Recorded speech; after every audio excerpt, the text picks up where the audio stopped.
Hello and welcome to the Tarkus Zone. Thank you for joining me. Today we're playing Power World, and I just want to talk about the breeding camp one more time. Let's just go to the actual build interface here so I can tell you what it is that I am talking about. We just got to go over to the PALS icon up here, and the breeding farm is what I'll be talking about today. Now, I did a basics video on how this works the other day, but there's something I just really wanted to show you here.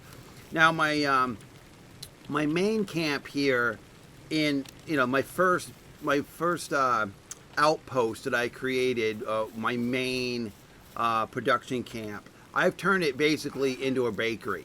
That's all I do here is cooking and growing of the plants that I need to do the cooking.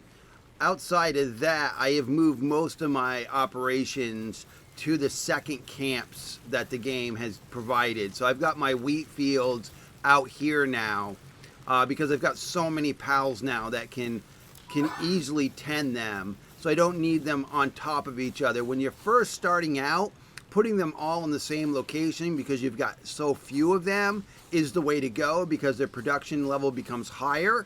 But once you get so many pals, like I think I'm at 15 pals, then you can start moving them further away and they'll work just fine. Make sure that if you put your fields outside that you put a food hopper out here so they could easily put the wheat into the hopper without having to walk into the building to the main hopper here. I mean, I keep one here. This is considered my main hopper, but this is about the breeding farm. So what you want to do is make as many cakes as possible. Just keep on cooking them. Now we're going to go to my third camp that the game has allowed me to make. So I call this Ore Base Camp 2 because it is another location that is just ore. So there's like 8 ore nodes here that they automatically get for me, and then they'll put it into this metal container here automatically. So if I look at this, you'll see that so far they've got 22 ore in there. It's just I had just been here and I put a smelter right here so that I can just put the ore into the container, and I'll take the ore with me back to my main base camp when I'm ready. So right now I also got one of these boxes, these chests, these world chests that spawns under my stairs here. So right now I am running 35 incubators. So right now between my 3 bases, I've got 35 incubators up. I've got a few here that I made, and then I've got them across my other bases.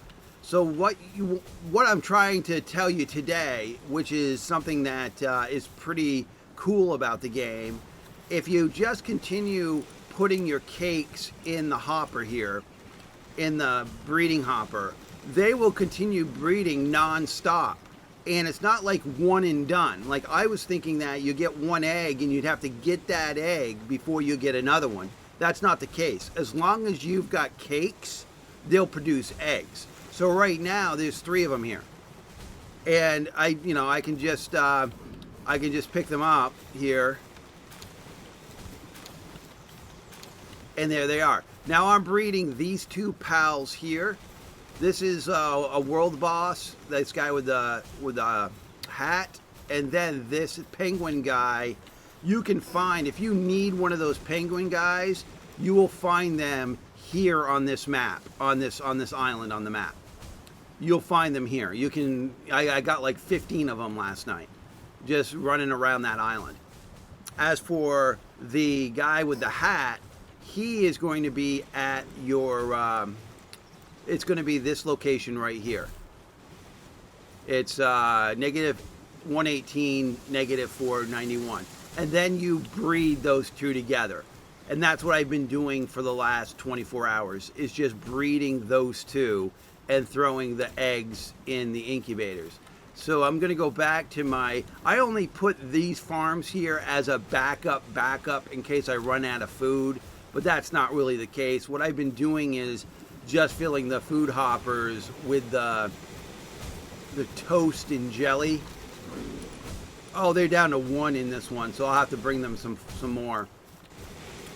So they're going to be having to go upstairs and get just the raw berries. So I'll just go back to the bakery, grab a few, and then I'll just make a few at the bakery, and then bring 200 to that hopper.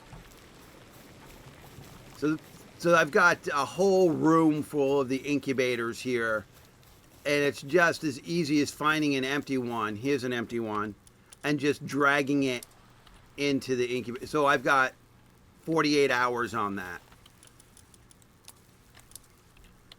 48 hours on that one, and it would be 48 hours on this one. And I don't think I have any in my box here. No, I've already, and I've got a whole line of them up here. So I'm just running, and they're all on 48, 41, 40. I'm basically breeding just those two right now until I got enough to just, whatever comes out, I'll be able just to combine it and level it, and then I can just move on to the next breeding pair. All right, that was just really a quick update on my breeding farm. I want to thank you for joining me, and this has been the Tarkus Zone.